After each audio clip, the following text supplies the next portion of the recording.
Sports, what's it to you? Welcome to this edition of Inside Scoop. I'm Corey Barnes, and I'm joined alongside Adam H. Donner. We have a jam-packed show today, so let's just jump right into it.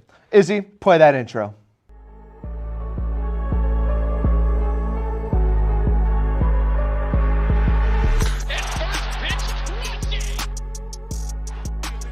Into the open field.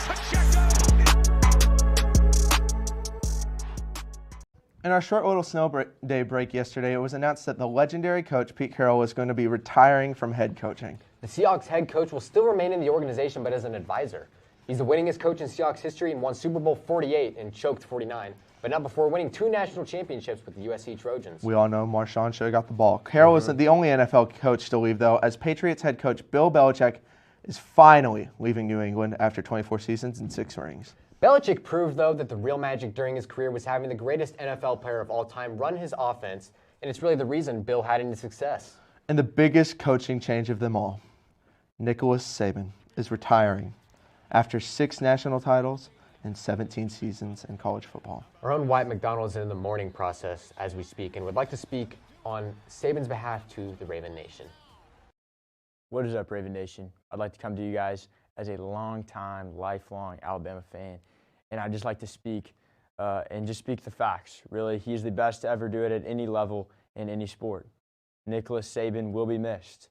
He is the GOAT, and I can't remember a day growing up where I wasn't tuned in on Saturdays during the fall to watch Coach Saban coach the Crimson Tide. And let me tell you, the Tide will roll on. Just watch him. All I'm going to say is roll, Tide, roll.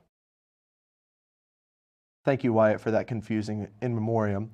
In other college football news, the Michigan Wolverines won their first national title since '97. The Wolverines controlled the field all game and ended up winning 34-13 in a mostly non-competitive contest. Guess the cheating ended up working for Harbaugh, who finally won something since losing to Big Brother in the Super Bowl 11 years ago. That's just the Harbaugh family way.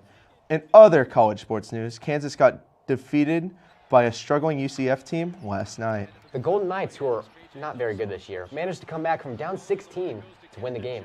I'd also like to point out that Kansas State happened to beat UCF by 25 points no more than about 6 days ago.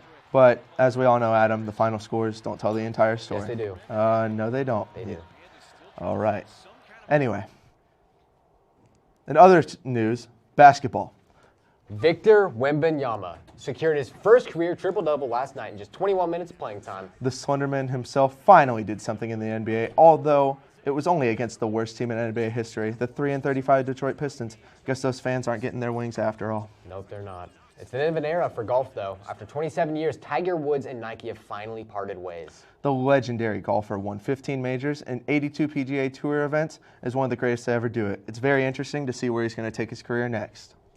As the college football season is at a close, many players are announcing their commitments to the NFL draft. Among one of these is Marvin Harrison Jr., who is a 2-time Heisman finalist at Ohio State and has been compared to Randy Moss and, even another NFL wide receiver, Marvin Harrison Sr. His father. One name isn't moving on just quite yet, though. Quinn Ewers decided to stay put at Texas after seeing the QB class and realizing he was not good enough to be drafted alongside the likes of Penix Jr., Jane Daniels, Caleb Williams. The list goes on.